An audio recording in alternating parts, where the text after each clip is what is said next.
he calls himself the emerging polymath, but I see him as a true polymath because he didn't need to hear what I needed to say. He knew whatever we're coming to do today is going to trash it. So let's put our hands together again for him as we proceed with the questions. I call you a life coach. So what inspired you into life coaching? All right, so good evening, everyone. So what led me into that was circumstantial. It wasn't exactly like I woke up and I said, today I want to be a life coach. All right, so for background, I studied theology. My first and second degrees were in theology fully. And one of the things I realized was I didn't want to call myself a title that I didn't qualify for. I didn't want to go into something that wasn't adding meaning and impacting society. And so I started learning, I started mastering, and I had a lot of people who tutored me on the way to arrive at that title, which I rarely ever use, really. However, it has been a journey. The key thing is that I've always known that purposefully I have been sent to people who are in doubt of themselves. I'm very much aware that I've been sent to people who are also in debt, not because I will give you the money to pay your mistake, but because by insight and by conversing with you, we would find the gaps around. I've also known that I've been sent to those who are in despair, those who seemingly have no direction for what's next. They are stranded at a particular point, all right? And I also know that I'm sent to those who are seemingly dying, who have no life within them. And that's the whole fulcrum that builds around that name, that is a life coach. Now, I've realized that when chasing your dream in life, so many times it can be a lonely path, especially when there are people who do not believe in your dreams or vision. There's no support, especially when you're just starting. I don't know if you experienced that. If you did, how did you skate through those moments? All right, so it's fascinating because the first set of people that would not likely believe what you're saying or where you're going to would be those who are already familiar with you, your family. All right, and family is one part that you need on the path of life. I mean, you can't do without family. But also when you are in a society like Africa, that you are not an independent entity. You literally draw your strength, your identity, your direction from family. There's a whole lot that happens. It means that the support system you need, if you don't find it immediately from that community called family, you are literally almost on the path of giving up. So it's almost normal that everybody who has a vision, has a dream, has an aspiration, one of the things that you realize that has given you more self-doubt is when your family do not understand or do not support what you are doing. And that's really the thing. So I've had my fair share from family first, to friends, to colleagues. I've had my fair share where I was raised by a single mother who, invested all of her energy, tried her very best to send you to one of the good schools around, and then they expect that by being in the sciences, especially in secondary school, that the life path you should choose should be one of the common ones: engineering, medicine, law, and all of those kind of fanciful career paths.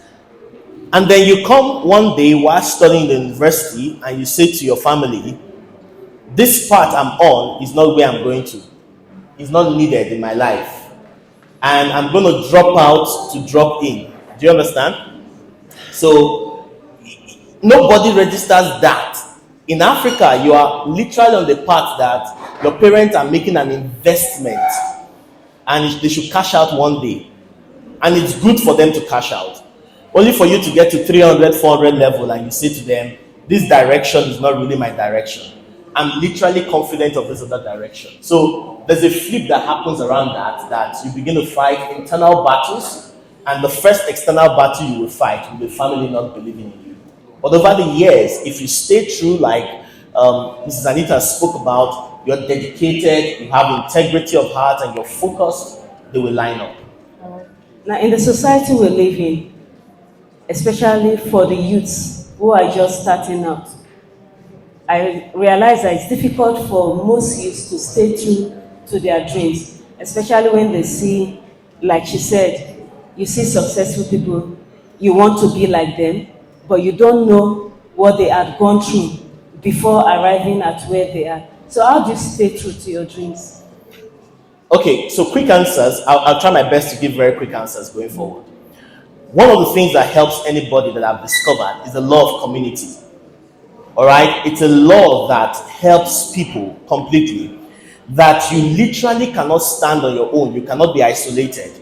Once you find a community that connects with your value systems, that have a shared value system with you, you find out that giving up is no longer an option.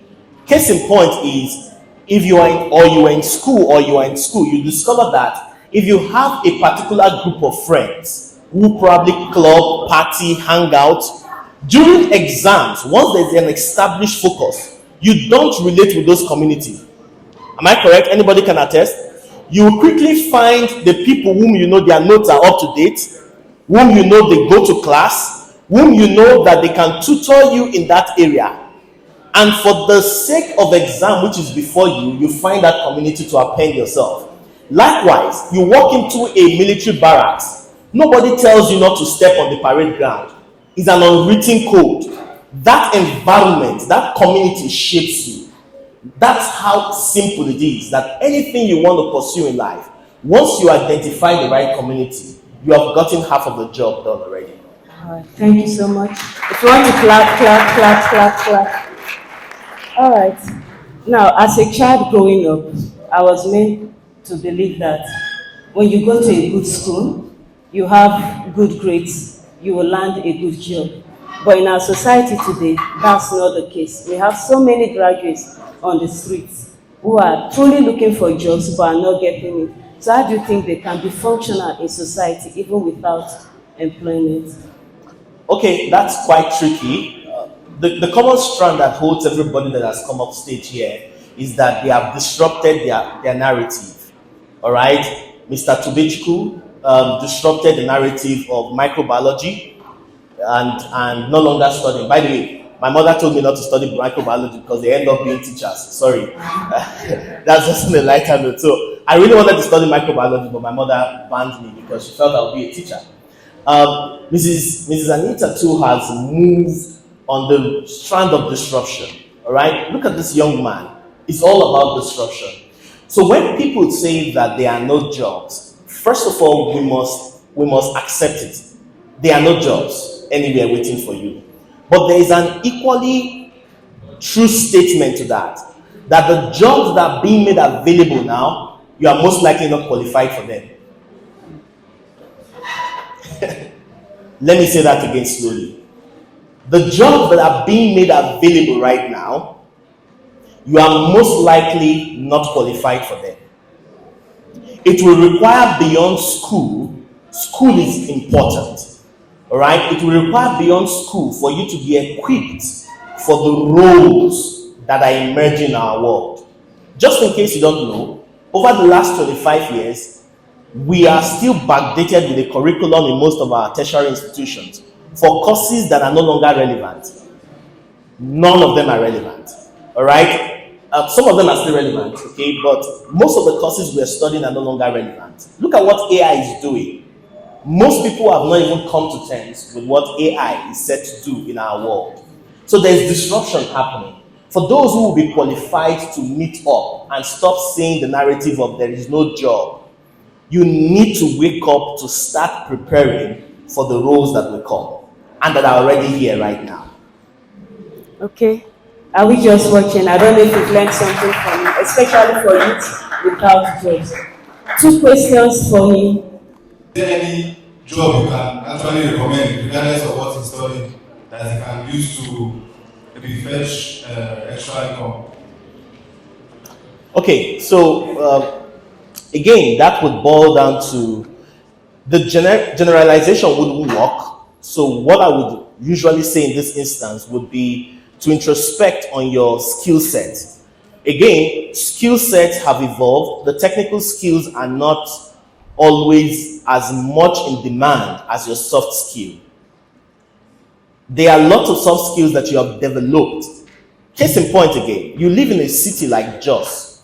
One of the soft skills you have developed naturally is adaptability.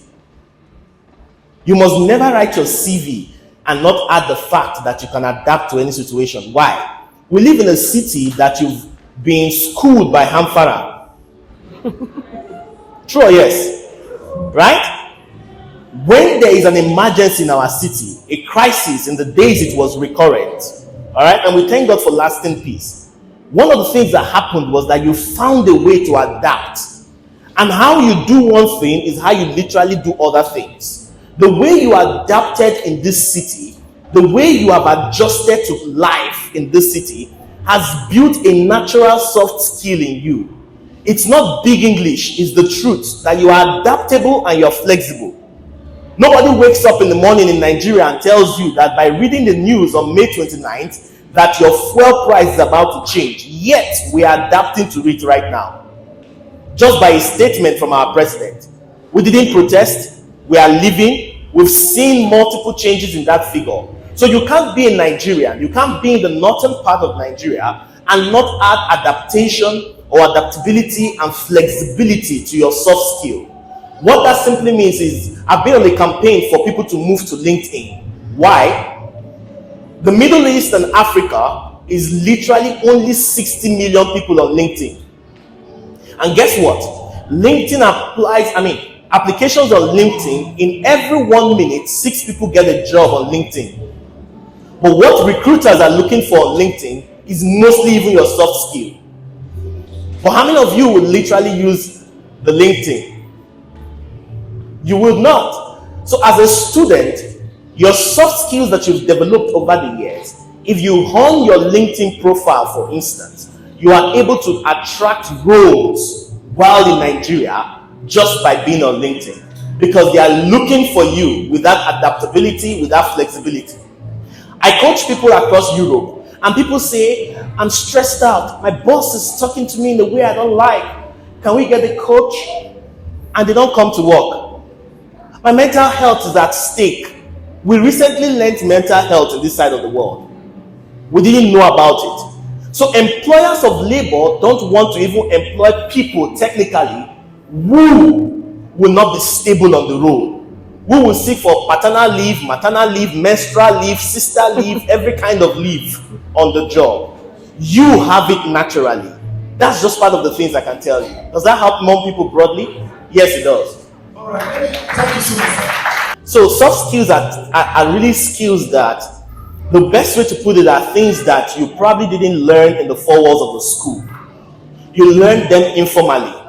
Secondly, there are skills that you probably have no direct certifications on, but you learn them. For instance, the ability to communicate is a soft skill. You are taught how to speak and read in English, but you are not literally taught how to communicate. They are different. The ability to communicate is to pass your idea from your head without distortion to the other person or to an audience. Good afternoon. So my question is, what is the best way to cancel out procrastination when you are trying to focus on a particular goal? Okay, the best way to cancel out procrastination. When you're focused on a particular goal. Okay, so let me say to you that because I interact with people, and some of the people I coach many times come with those kind of questions, I've discovered that you don't really procrastinate. People don't really procrastinate. The moment you find out that you're procrastinating, it's because you are not very interested in that stuff. There's literally nothing you really desire to do that you procrastinate. Again, case in point, if you are very busy as a responsible and an ideal parent, your kids are closing by 2 o'clock, and it's your duty to pick them from school, do you really procrastinate that? Come on, let's talk. Do you really procrastinate? Do you say, my children can stay in school till like 4, when I feel like I'll go and pick them? Do you do that? So it tells you something, that the moment you find yourself procrastinating on a particular agenda, a particular goal, a particular idea you have, you are most likely not interested in it. So go back to the drawing board and ask yourself if you are really interested in executing that task. The moment you ask yourself that question, you have started unlocking the idea why you are probably procrastinating. Probably you've hit a roadblock on something that is not clear and you don't have someone to help you at that point in time.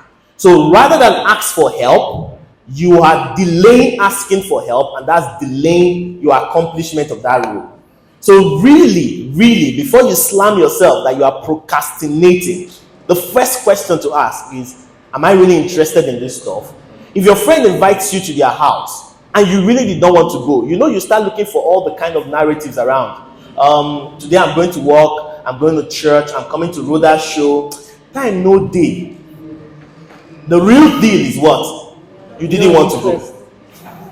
Is that clear enough?